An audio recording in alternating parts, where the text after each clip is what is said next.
ತುಂಬಾ ಜನ ಈ ವಿಡಿಯೋಸ್ಗಳೆಲ್ಲ ನೋಡಿರ್ತಾರೆ, ಈ ಸೆಲೆಬ್ರಿಟೀಸ್ಗಳೆಲ್ಲ ಏನಕ್ಕೆ ಈ ತರ ವರ್ಕೌಟ್ ಮಾಡ್ತಾರೆ ಅಂತ. ಈ ತರ ಸಿಮಿಲರ್ ವರ್ಕೌಟ್ಸ್ಗಳನ್ನ ತುಂಬಾ ಜನ like world championships, UFC fighters ಗಳಾಗ್ಬೋದು, ಇವರೆಲ್ಲ ಇದೇ ಸಿಮಿಲರ್ ವರ್ಕೌಟ್ಸ್ ನ ಮಾಡ್ತಾರೆ. ಬಟ್ ಅವರು ಟ್ರೋಲ್ ಆಗೋದಿಲ್ಲ, ಈ ಸೆಲೆಬ್ರಿಟೀಸ್ಗಳನ್ನ ಕ್ರಿಟಿಸೈಸ್ ಮಾಡ್ತಾರೆ ಏನಕ್ಕೆ.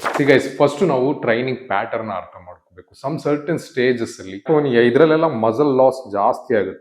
ಕಾಷನ್ ಇಂದೆಲ್ಲ ಬ್ಯಾಲೆನ್ಸ್ ಆಗ್ಬೋದು, ಸ್ಟೆಬಿಲಿಟಿ ಆಗ್ಬೋದು, ಕೋಆರ್ಡಿನೇಷನ್ ಆಗ್ಬೋದು, ಎಕ್ಸ್ಪ್ಲೋಸಿವ್ನೆಸ್ ನೆಲ್ಲ ಕಮ್ಮಿ ಆಗ್ತಾ ಹೋಗುತ್ತೆ. ಸೊ ಇದನ್ನೆಲ್ಲ ತಡಿಬೇಕು ಅಂದಾಗ ಯೂಶಲ್ ಆಗಿ ನಾವು ಸ್ಟ್ರೆಂತ್ ಟ್ರೈನಿಂಗ್ ಅಂಡ್ ಡಯಟ್ ಅನ್ನ ಮಾಡ್ತೀವಿ. ಅಂಡ್ ಇದು ಸಾಕಾ ಅನ್ನೋ ಕ್ವಶನ್. ಸೆಲೆಬ್ರಿಟೀಸ್ 40 ಆಗ್ಬೋದು, 50 ಆಗ್ಬೋದು, ಅಂಡ್ ಅಬೌವ್ ಇದ್ರ ಮೇಲೆ ಕೂಡ ಇರ್ತಾರೆ. ಆಫ್ಟರ್ ದಿಸ್ ಏಜ್ ಈ ತರ ಲೈಕ್ ಡ್ಯಾನ್ಸ್ ಆಗ್ಬೋದು, ಎನರ್ಜಿ ಆಗ್ಬೋದು, ಆಕ್ಟಿಂಗ್ ಆಗ್ಬೋದು, ಇದೆಲ್ಲ ಪ್ರಾಪರ್ ಆಗಿ ಮಾಡಬೇಕು ಅಂದಾಗ ಬ್ಯಾಲೆನ್ಸ್ ಆಗ್ಬೋದು, ಕೋಆರ್ಡಿನೇಷನ್ ಆಗ್ಬೋದು, ಬೇಕೇ ಬೇಕು.